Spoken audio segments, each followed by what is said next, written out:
Hello everyone, welcome back to my YouTube channel. My name is August, and today we're going to be talking about a very, very divisive book. That book being the one and only Powerless by Lauren Roberts. Now, this book has been on a bunch of heat recently because of its alleged plagiarism of Red Queen by Victoria Aveyard. Now, I've not read Red Queen, okay, and this is not a comparison between Powerless and Red Queen. It is simply me sharing my thoughts on a completely different subject, but I do want to preface that I have not read Red Queen. I don't really plan on it. It just doesn't sound that intriguing to me, but this is one of my favorite series, so I thought that I would just mention that. Since this book has grown very popular over the past few months, a lot of people have been asking for a movie, film, TV show adaptation of it. I have very strong thoughts about this because I do not think Powerless is the type of story that could work in any medium besides writing. Now, I absolutely freaking love this series, but I do understand its flaws. I understand that it's not perfect, but most of all, I understand that it is not a story that could exist without the foundation of other stories, if that makes sense. Powerless is strongly built off the foundation of books like Divergent, The Maze Runner, and The Hunger Games. And, of course, also Red Queen. Which is why making a film out of a novel like this, in my opinion, wouldn't work. Because Powerless is full of tropes and full of things that we have already seen in other pieces of media. Now, I'm going to give you a quick, spoiler recap of Powerless with this beautiful chart I made here. And since this is about a Powerless movie, I thought that I'd put who I envisioned as the actors who would be playing these characters. So let me introduce you to the characters of Powerless by Lauren Roberts. Alright, we have Peyton Gray, who I want Millie Alcock to play. We have Kai Azar, who I want my husband Timothy Chalamet to play. Now, I could not find someone to play the king, but since the king plays a massive role in this book, and I also forgot the king's name, which we don't want to talk about it, he plays a really big role in this book, so I just put this guy from this anime, and I forgot the name of the anime too, I don't want to talk about it. Then Kit, I put Tom Blythe, specifically President Snow Tom Blythe from The Ballad of Songbirds and Snakes. And for Adina, I put the one and only Zendaya. The story starts off with my girl, Peyton Gray, and she is stealing cinnamon buns, because of course you are, because they're delicious. And she nearly avoided guards that were attacking her. Now, she went back to Adina's house, which they both live together. Adina, I believe, has powers, but Peyton doesn't. Now, this is important because in the world of Powerless, if you are an ordinary, so if you're powerless, as the title implies, you are not allowed to exist, because allegedly there is this plague that sweeps through all of the kingdom they live in, where people who are ordinary and don't have any powers will infect the people who are extraordinary and do have powers. Now, Peyton has been staging her whole life that she is a psychic. Now, that's going to be really important for later on in the story. And I believe Adina is a healer or something. I cannot particularly remember what Adina's extraordinary power is, or she isn't. I read this book a while ago. And then we have Kai. So this whole book is told in two perspectives. So two storylines are kind of going on at the same time.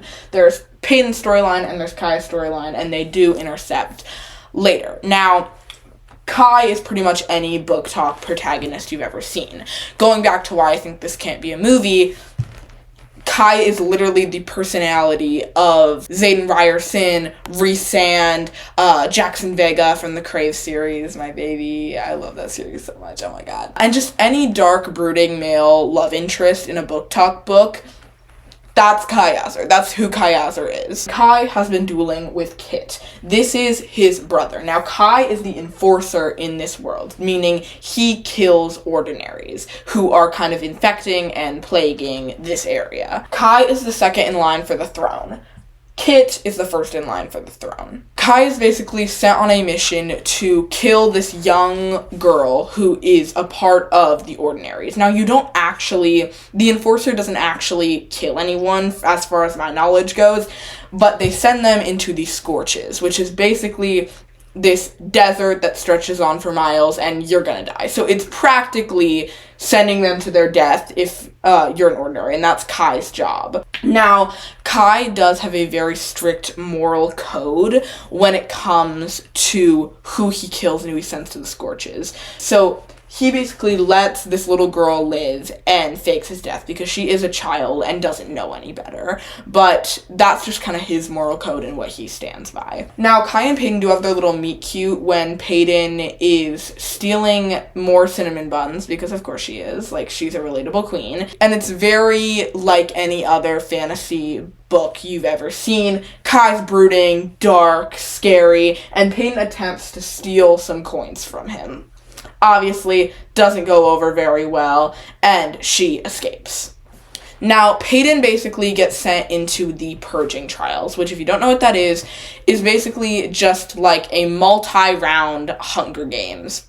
Pretty much. So, think the games from Throne of Glass and Goblet of Fire. That's kind of how I'd more describe it, but there definitely is a lot of Hunger Games inspiration when it comes to that. Peyton basically gets chosen to be a part of this, and here's where the main issue is. Peyton is obviously Ordinary. She does not have any powers. The only power that she has is lying about being a psychic, okay? So Peyton is obviously not going to survive these trials with these extraordinary people. Now, when Peyton gets to the castle after she says goodbye to Adina, there's just a lot of fighting and training montages. If I was to compare it to anything, I'd compare it to Triss's training montage from Divergent. That's probably the best way I could describe it.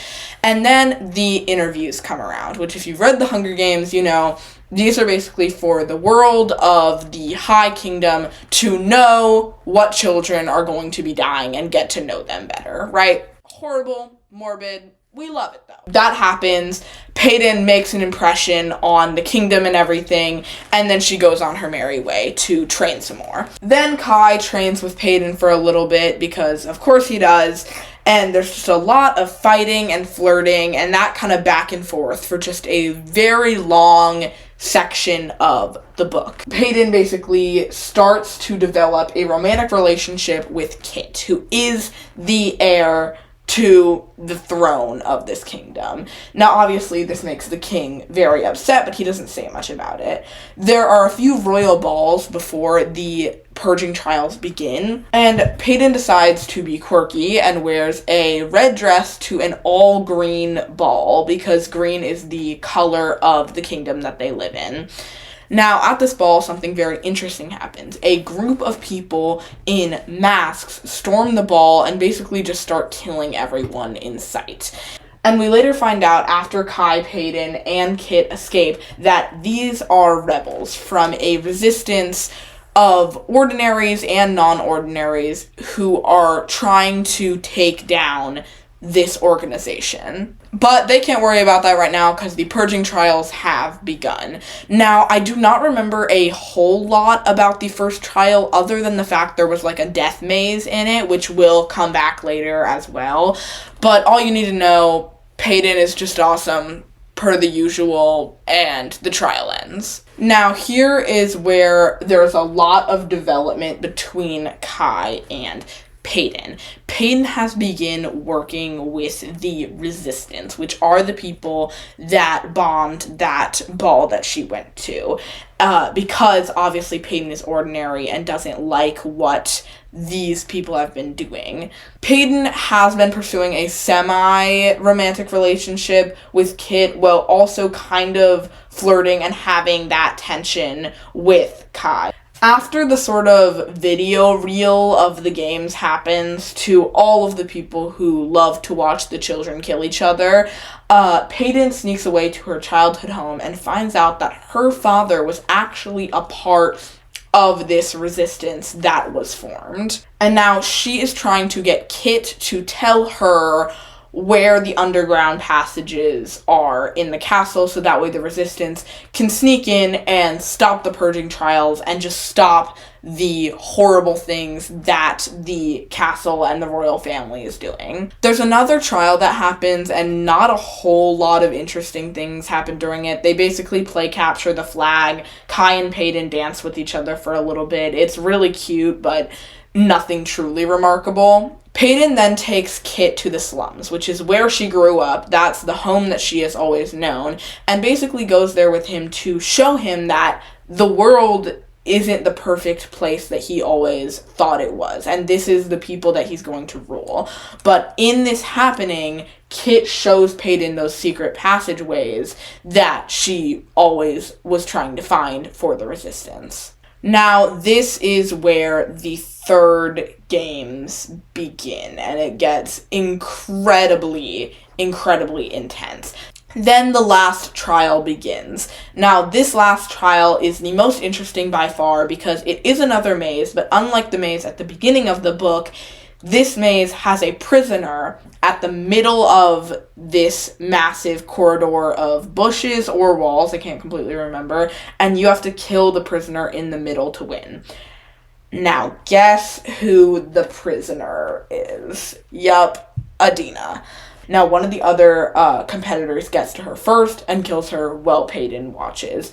And let me tell you, this scene is so tragic and heartbreaking. And if you read Adina's spin-off book, oh my goodness, it's literally so sad. But during this whole maze sequence, the resistance attacks the arena that this is being held in. So it's basically just an all-out brawl between the enforcers and the resistance and all of the people in the crowd. It is complete and utter chaos, and Peyton has to leave Adina's body to go back to the castle and find her green vest that she was making for her as a kind of last-minute gesture to mourn her as she has recently passed. But as she is at the castle, the king interrupts Peyton and says, "I know you're a traitor," and he draws his sword.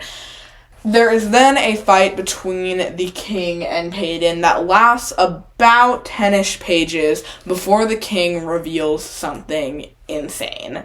The king reveals that Peyton's father, who has been known to be deceased by now, was actually killed by Kai on his first ever enforcer mission. Obviously, Peyton is torn and heartbroken because she really thought that her and Kai had something. And as she continues to fight the king carves an O into Peyton's chest as a reminder that she will always be ordinary, and no matter what, that will be the sign that people know who Peyton is. And right as Peyton thinks she is about to lose, she actually gets a winning blow onto the king and stabs him through the heart with her sword. Then she takes her father's dagger and throws it at him one more time and says, "This one is for Adina, and this one is for me." And the king is dead. And right as Peyton is about to leave the crime scene, guess who shows up? None other than Kai Azar.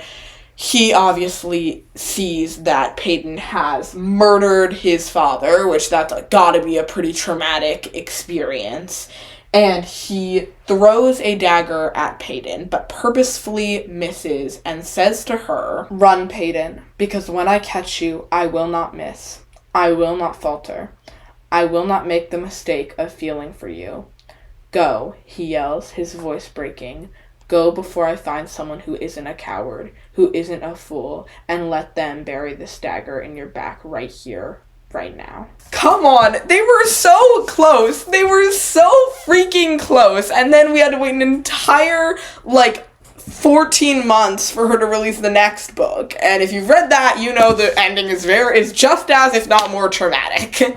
And Peyton runs. Lastly, in the epilogue, which is a conversation between Kai and newly crowned King Kit, he says, "Bring me Peyton Gray, Enforcer." And Kai responds, Yes, Your Majesty. And that is basically all 500 pages of Powerless by Lauren Roberts, shortly recapped. Now, there's a lot that I did not mention, and this is not supposed to be a recap of the story. It is basically meant to show you the tropes, what generally happens. So if you went into this expecting a recap, I'm sorry, that's not really what this is. It's more me just explaining the general premise of the story and how it is impacted and affected. Now, after that, I hope that you can see that a movie of this would be nearly impossible due to the fact that this is not good. I'm not gonna say that this is the best piece of writing ever written. I love it. I think this book is perfect. Kai Azar is literally my husband, but I think that if this was made into a movie, there is no way that it would become more than just one movie, for the sole purpose that no one wants to see a movie that they've seen a million times. And unfortunately, that is what Powerless is. Powerless is a reimagining of pretty much just every trope we've seen in dystopian and young adult fantasy, and that's why that it would be impossible to make a movie out of.